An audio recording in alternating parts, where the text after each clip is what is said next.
Sabine? Habituellement, elle a les pieds sur terre. Bah, t'es où, Sabine? Ici, Jamy. Bouge pas, on arrive.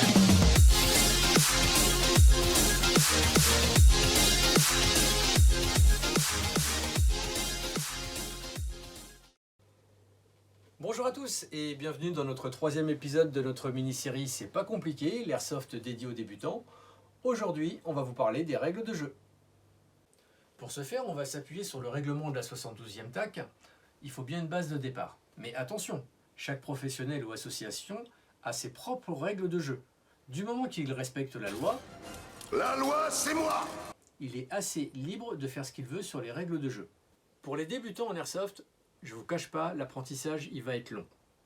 Sauf si vous êtes bon, ça peut être rapide, mais normalement c'est assez long. Ça fait 7 ans que je pratique l'airsoft et je commence par exemple à m'attaquer au chapitre seulement de la mécanique. Donc prenez votre temps, écoutez bien les anciens, ils seront de très bons conseils. Aujourd'hui, on va voir les règles de jeu. Mais il y a d'autres chapitres que nous verrons derrière, comme par exemple le langage airsoft, les techniques, les tactiques, la mécanique, j'en passe et des meilleurs. Allez, j'espère que vous êtes motivés, il va falloir suivre. On attaque tout de suite le point numéro 1 de la partie 1 de l'épisode 3. C'est bon? Vous avez suivi? Le terrain d'airsoft. Le terrain d'airsoft, pour une association, c'est son bijou, c'est son précieux. Avoir le précieux. Donc, elle en prend soin. Donc, quand vous y allez, essayez d'en prendre soin également. Si vous tombez sur des détritus de type sparklet, grenade ou autre, ramassez-les et mettez-les à la poubelle en arrivant à la zone neutre. Un terrain, c'est très long à obtenir, mais ça peut se perdre en une fraction de seconde. Donc on doit tous être responsables et faire attention au terrain d'airsoft. Un terrain d'airsoft se décompose généralement en deux zones, la zone neutre et le terrain de jeu. Certains professionnels ou associations ont des terrains de jeu qui sont séparés en plusieurs terrains de jeu. Il peut aussi y avoir des parkings annexes sur certains terrains. On va prendre comme exemple le nôtre, sur le plan, donc avec la zone neutre, qui se trouve au milieu du terrain. La zone neutre, c'est l'endroit où vous serez en sécurité. C'est le seul endroit où vous pourrez retirer vos lunettes d'airsoft. Chez nous, donc vous serez à l'abri dans le bâtiment. Vous pourrez avoir des tables pour vous mettre votre matériel. C'est sympa pour s'équiper. L'électricité pour recharger les batteries et avoir un peu de lumière, ça peut être sympa. Des toilettes sèches, ça peut dépanner. Également un café qui est servi du matin au soir pour soit vous réchauffer, soit vous réveiller. Une zone barbecue qui se trouve à l'extérieur qui est protégée derrière un filet. Un chemin toujours protégé d'un filet pour se servir de parking. Et également dans le bâtiment, on gare quelques véhicules. Voilà pour la zone neutre. Sur le côté de la zone neutre, vous avez le stand de tir qui permet de régler vos répliques ou de faire le passage chronique. Autour donc de cette zone neutre, vous allez trouver le terrain qui est chez nous partagé en zones pour permettre lors des communications de pouvoir indiquer où sont les adversaires ou les items ou l'objectif. Chez nous, la zone fort, favelas, héliport et big blocos, c'est les zones les plus aménagées. Le reste, c'est relativement typé forêt. En tout cas, 75 000 m² pour s'amuser. Maintenant, le point numéro 2, le règlement intérieur. Chez chaque association ou professionnel de l'airsoft, vous trouverez forcément un règlement intérieur. Je vous invite à aller le voir sur leur site internet ou leur page Facebook, car il est très important de le respecter. Chez nous, il y a 7 règles. La première, c'est la sécurité. On ne rigole pas avec la sécurité. S'il y a le moindre danger, soit vous arrêtez la partie, soit vous appelez l'orga par la radio ou à la voix. Deuxième règle, le fair play. On en a déjà parlé et on en parlera encore beaucoup, car c'est la clé de voûte de notre loisir. S'il y a un doute, il n'y a pas de doute, vous êtes out. La troisième règle, on va parler de l'alcool et des stupéfiants. La consommation avant ou pendant une journée d'airsoft, c'est totalement interdit. La règle numéro 4, c'est le comportement. Là, il y a deux petits points. Le premier, c'est en arrivant sur le terrain. Vous allez passer normalement une très bonne journée, donc vous êtes censé arriver avec la banane, vous allez retrouver vos potes, vous allez vous amuser. Donc tout se passera bien. Par contre, inversement, si vous arrivez, que vous faites déjà la gueule et que vous êtes énervé parce que vous avez pris un PV ou que vous êtes engueulé avec Bobonne, déjà, 1, vous passerez une mauvaise journée, et de 2, vous ferez passer certainement une mauvaise journée à tout le groupe. Donc, votre comportement, c'est hyper important. Essayez de laisser vos problèmes à l'extérieur et puis de venir vraiment dans l'intention de vous changer d'air, de vous détendre et de vous amuser. Le petit point numéro 2, je vais parler des insultes. Yippee pauvre con. Les insultes en jeu, que ça soit homophobe, raciste ou sexiste, on n'en veut pas. Parce que ça peut très vite partir avec une baffe ou un coup de poing, parce que le gars d'en face va très mal le prendre. Alors oui, si c'est un pote que vous connaissez depuis 10 ans en face, c'est pas grave. Mais si vous vous êtes trompé, que c'est pas votre pote qui est en face, que c'est un mec que vous connaissez pas, ça peut dégénérer. Donc, pas d'insultes. À l'inverse, on préfère entendre du « bien joué ». Bien joué, Krusty. Voilà, ça c'est fair play, c'est dans l'esprit Airsoft, donc n'hésitez pas. Le point numéro 5, c'est le droit à l'image. De plus en plus de joueurs sont équipés de GoPro ou prennent des photos lors des parties. Et aujourd'hui, ça va très vite, hein, c'est rapidement sur les réseaux sociaux. Donc dans le coup, pour nous, c'est impossible de contrôler le droit à l'image. Le point numéro 6, on va parler des aménagements et du respect du matériel. En gros, les aménagements, on ne les déplace pas et on en prend soin. Et le matériel qui vous est prêté ou qui est mis à votre disposition en zone neutre, c'est pareil, on en prend soin. Il y a des membres qui travaillent toute l'année pour que ça soit confortable pour tout le monde. Donc merci de respecter leur travail. Je viens de parler du prêt de matériel. Dans le coup, ça nous amène à la dernière règle, la règle numéro 7, qui casse paye. Ça, c'est important. Quand vous empruntez du matériel, soit à l'assaut ou à un joueur, la moindre des choses, si vous l'abîmez ou vous le cassez, vous ne le reposez pas sur sa table en loose day et vous vous barrez. Non, vous lui dites « excuse-moi, j'ai eu un souci » et vous arriverez à trouver un arrangement. Il y a pire que ça. C'est ceux qui empruntent du matériel et qui oublient de le rendre. Alors, soit effectivement le matériel réapparaît au bout de quelques mois quand il revient sur le terrain, mais déjà ça, c'est pas normal. Et pire, c'est quand le matériel ne réapparaît pas du tout. Ça, c'est pas du tout dans l'esprit Airsoft, les gars. On emprunte du matériel, on le rend quasiment aussitôt dès que la journée est finie, parce que le gars peut en avoir besoin. Vous jouez peut-être que tous les 2-3 mois, lui, il joue peut-être tous les week-ends, donc il va avoir besoin de son matos. Ok? Donc si on ne veut pas perdre ce lien de fraternité qu'il y a au sein de l'Airsoft, et dans le coup de pouvoir se prêter du matériel avec confiance, il faut arrêter ça. Voilà, on emprunte du matériel, on le rend. Point numéro 3, le déroulement d'une journée type Airsoft.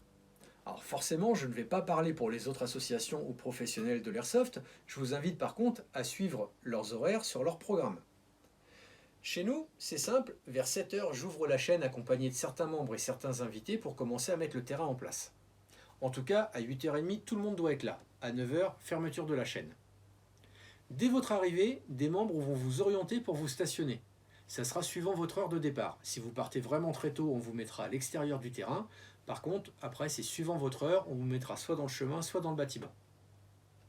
Une fois tout le monde garé, on vous fait décharger vos véhicules. Vous pouvez installer votre matériel sur les tables dans la zone neutre pour commencer à vous équiper. À 9 h, le stand de tir ouvrira pour le passage chronie et vous serez invité le plus vite possible à y aller. Si on gagne du temps sur le passage chronie, on gagnera du temps pour commencer les parties. Mais à 10 h en tout cas, généralement, c'est briefing. Il y en a deux. Le premier, c'est le mot d'accueil et les rappels des plus grandes règles de sécurité. Je vous invite à lire absolument le règlement avant de venir sur un terrain d'Airsoft, hein. Il est toujours disponible. À 9 h 05, c'est l'orga qui fait un deuxième briefing en vous présentant le scénario de la matinée. 13 h, c'est la pause pique-nique. Dans le coup, ne l'oubliez pas. Les barbecues, généralement, ils sont prêts. Vous n'aurez plus qu'à faire griller. On vous invite à ne plus quitter le terrain le midi. Déjà, 1, pour éviter de jouer au Tetris avec les voitures dans le parking, et de 2, pour éviter que vous sortiez équipé militaire dans le village. 14 h, reprise des parties. L'orga vous refait un briefing pour le premier scénario de l'après-midi. Mais vers 18 h, suivant la luminosité l'été ou l'hiver, ça peut être un peu plus tôt ou un peu plus tard, on arrêtera la journée. Vous comprendrez bien que pour les nocturnes, l'organisation est un petit peu différente, mais on en parlera sur une émission dédiée sur les nocturnes. Voilà, ça c'est le déroulement d'une journée chez nous. Nous allons maintenant parler du point numéro 4, les points de vigilance. C'est simple, il y en a 3. Le premier, c'est les intrus. Quand vous êtes sur un terrain CQB, attention, il peut y avoir du SDF ou des gens en train de taguer et de faire une belle fresque, donc soyez vigilants. Sur les terrains forêts, ça sera plus du chasseur, ramasseur de champignons ou simplement promeneur. Dans ces cas-là, il n'y a pas de solution. Vous criez « Fin de partie, civil » et un orga viendra. Si vous avez un canal spécifique pour contacter l'orga, utilisez-le. Même chose pour le point numéro 2 qui sont les blessés. Si c'est un blessé léger, que vous pouvez l'extraire de la partie et l'emmener en zone neutre sans risque, vous pouvez le faire. Si par contre la blessure est un peu plus grave, vous criez « Fin de partie, blessé, secouriste » et là dans ce cas-là, un secouriste viendra, ou l'orga, ou plusieurs personnes, et s'il faut, on appellera les pompiers. Le dernier point, le troisième, ce sont la sécurité. Tout ce qui est point de sécurité, c'est ultra important. Donc si vous voyez quelque chose de dangereux, très dangereux, vous criez fin de partie. Voilà, tout simplement fin de partie et un orga viendra voir ce qui se passe. Si c'est simplement un petit danger qui n'est pas imminent, dites-le lors d'une pause à un orga. Voilà, on se retrouve pour le point numéro 5, l'équipement et le matériel. On va parler tout de suite du dress code. Le dress code, c'est la tenue que vous portez sur le terrain et qui sert généralement à former les camps. La plupart du temps, c'est les camos contre les civils. Donc civil, c'est tout ce qui est black et réellement tenue civile. Jean, chemise de bûcheron, la tenue de lapin, j'en passe et des meilleurs. Quand on n'arrive pas à faire ça, eh ben on passe sur le mode brassard. Donc là, bleu, rouge, il en existe d'autres couleurs parce qu'on peut faire plus de 2 camps. Par contre, ce n'est pas forcément une solution. Chez nous, ce n'est une solution que de secours. Parce que chez nous, on travaille chapeau contre casque. Alors, chapeau, casquette, tête nue, cagoule, contre casque. C'est compliqué de vous expliquer là pourquoi. Donc tout à l'heure, on ira sur le terrain et je vous ferai la démonstration. Nous allons maintenant aborder le matériel très utile en partie. Alors forcément, on s'équipe petit à petit. J'ai bien conscience que tout ça, ça a un coût. Bon, bah là, il y a un petit peu d'années de pratique. Donc dans le coup, effectivement, je commence à accumuler. Approchez-vous, approchez-vous. Je vais vous montrer tout ça. Donc en plus de vos répliques, déjà, le couteau. Le couteau, donc pas pointu, pas dangereux, en caoutchouc, qui ne peut pas faire mal. C'est vraiment très utile, on vous montrera un petit peu plus tard dans la vidéo pourquoi. Vous avez aussi tout ce qui est grenade. Donc là, vous avez 2 types de grenades à gaz. Vous avez 2 types, disons, deux grenades mécaniques. Il manque la grenade CO2, mais on les a pétées sur le terrain pour les vidéos justement que vous verrez tout à l'heure. Et vous avez la Claymore. Vous pourrez également trouver des mines et des fumigènes. Les fumigènes, c'est bien pour se cacher par moment. On va continuer. Rapprochez-vous encore. Avec les radios. Donc les radios, là j'ai 2 modèles de radios. Les radios, c'est très utile pour communiquer entre nous et avoir des infos et donner des infos. Là vous avez un laryngo, qui est un premier, on va dire, headset, c'est-à-dire de pouvoir communiquer sans toucher à la radio. Là je vous en montre un deuxième, qui est un peu plus complexe, où dans ce cas-là, vous avez donc la radio qui est attachée sur votre gilet. Vous avez le PTT. Le PTT, en fait, c'est le bouton. Ok. Et vous avez donc le headset que vous mettez sur la tête avec le micro et l'oreillette pour pouvoir entendre et parler. Et donc ça, c'est on va dire, le léger. Et quand on passe en lourd, eh ben, vous avez carrément les écouteurs et le micro qui sont attachés sur le casque avec le jack pour accrocher sur le PTT. En plus de ces accessoires, vous avez pour vos répliques les bébés loaders. Ce qu'on appelle les bébés loaders, en fait, c'est pour charger les chargeurs. Okay, donc je vous montre, hein, c'est très facile à se servir. On met dessus et on clique pour faire rentrer des billes dedans. Alors vous voyez, hein, il y a des fois ça coince un peu, mais ça fonctionne. Voilà, donc ça c'est pour les chargeurs répliques longues, mais ça marche aussi pour les PA, pour les répliques, les chargeurs de snipe et ainsi de suite. Après, on va parler des chiffons de touche. Donc vous avez celui que vous pouvez trouver en accessoire dans les magasins, vous avez juste à tirer. Donc il est fixé sur votre gilet par une molle. Et en fait vous tirez, voilà, le chiffon rouge sort. Ou tout simplement le chiffon rouge que vous avez dans la poche. Et celui-là peut servir lors des médics. On va vous expliquer ça plus tard aussi dans la vidéo. Les rouleaux de scotch à peinture, alors on s'en sert effectivement aussi pour les soins médics. Vous verrez ça un petit peu plus loin. Moi, je vous conseille aussi, c'est de vous équiper de ça assez rapidement. C'est un kit de nettoyage de carabine à plomb. C'est très très bien pour nettoyer les canons de nos répliques. Bien sûr, on se sert que de l'embout en fibre. Hein. On ne se sert pas de celui en métal. Hein. Sinon, le canon, il sera mort. Le plexiglas pour protéger vos organes de visée sur vos répliques longues. Très utile, vous voyez, hein, la preuve, hein, celui-ci il en a pris une. Hein. Ça aurait pu être la lunette qui était morte. Voilà, je vous ai montré la plupart des accessoires qu'on se sert en partie journée. Maintenant, on va vous présenter les objets qui se servent en nocturne. Ah, tout noir! Voilà, alors maintenant approchez-vous, on va parler des objets qu'on utilise en nocturne. Déjà, on va commencer par les objets obligatoires. La lampe de touche, voilà, qui s'allume rouge, une lampe LED que vous pouvez trouver par exemple chez Decathlon, lampe arrière de vélo. Les lampes de casque. Les lampes, alors je les appelle comme ça, mais elles se mettent aussi derrière un gilet pour les casquettes chapeau, ce qui permet de définir les camps. Donc par exemple, bleu et vert, c'est pour les casques, jaune et orange, c'est pour les chapeaux casquettes. Vous l'avez que dans le dos, ça permet de suivre vos coéquipiers. Bon, malheureusement, si c'est un ennemi qui vous arrive dans le dos, dans le coup, il saura qui vous êtes, il pourra vous mettre une bille. Les lampes tactiques de réplique longue, les lampes tactiques de réplique de poing et la lampe frontale. Donc ça, ce sont les objets obligatoires chez nous pour faire les nocturnes. Après, il existe des objets un peu plus fun qui sont le traceur.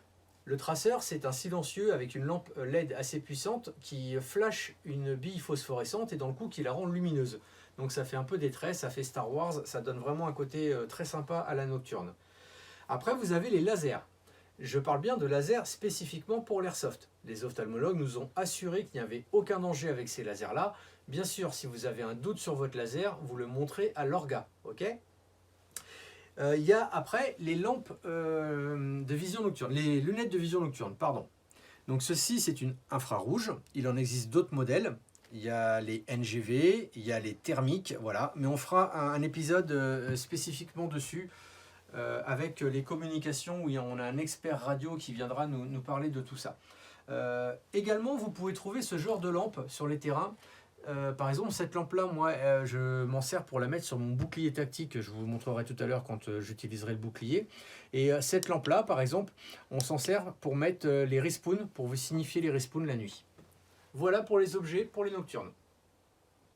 Voilà, je vous parlais à l'instant de la lampe pour le bouclier tactique. Donc ça y est, elle est dessus. Donc le bouclier tactique, franchement, c'est un accessoire qui est super utile et qui est très ludique également, qui permet pas mal de phases de jeu un petit peu différentes. Donc avec la lampe, ça sert très bien dans les nocturnes et dans les CQB dans le noir. Voilà ce que ça donne quand elle est éclairée. Je peux en mettre une deuxième, voire encore plus si je le souhaite. Donc voilà pour le bouclier. On va maintenant tout de suite s'envoler pour le terrain et on va voir comment on utilise tout le matériel que je viens de vous présenter.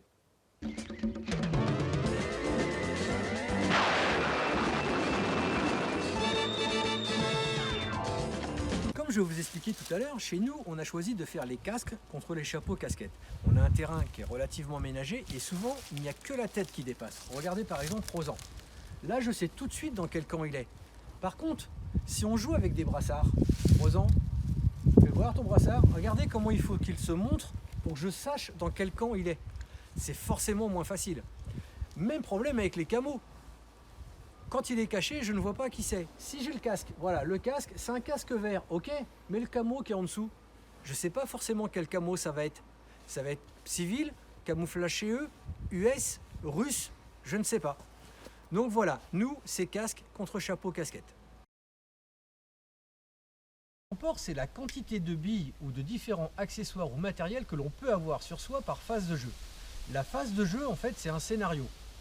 Ne vous inquiétez pas, le briefing sera fait et on vous expliquera si vous pouvez recharger en cours de scénario. Hop, on retourne en zone neutre, un coup de gaz, un coup de bille et on repart, il n'y a pas de souci. Donc, pour la réplique d'assaut, Rosan a deux chargeurs 120 billes, donc 240 billes. Il est en dessous des 300 billes, c'est bon. 300 billes, c'est le maximum pour une réplique d'assaut. Pour les répliques de poing, donc il a sa réplique de poing avec deux chargeurs supplémentaires. Accessoire très utile, la dragonne pour éviter de perdre sa réplique de poing. Pour les répliques de soutien, ils ont le droit à une ammo box pleine, à peu près 2000 billes. Pour les snipers, ça peut aller jusqu'à 5 chargeurs, bien sûr, puisqu'ils ont une capacité réduite des chargeurs. En plus de ça, ils peuvent avoir, vous pouvez avoir 3 grenades à main et 6 grenades 40 mm, bien sûr uniquement si vous avez le lanceur qui va avec. On ne déclenche jamais à la main une grenade 40 mm, c'est interdit. Après, vous pouvez également avoir un couteau. Rosan va nous montrer son petit couteau qui peut des fois vous rendre service. On vous montrera comment ça s'utilise, tout ça un petit peu plus tard. Le bébé loader, par contre, il n'est pas forcément autorisé. Beaucoup l'interdisent sur les scénarios. Bon, voilà. Après, ça, c'est suivant les associations, bien sûr. Donc, écoutez bien les briefings, surtout. Voilà, on se retrouve pour la fin de cet épisode numéro 3, partie 1 sur les règles de jeu. En tout cas, les règles à la 72e TAC. Chez les autres associations professionnelles, regardez bien leur règlement, en tout cas, avant d'y aller jouer. Les règles peuvent être différentes. Il ne me reste qu'à vous souhaiter de très bonnes fêtes. Donc, soyez prudents, faites très attention. Prenez soin de votre famille. Et on se dit à l'année prochaine, les copains. Salut!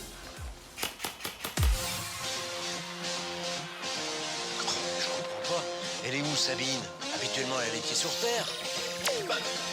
T'es où, Sabine?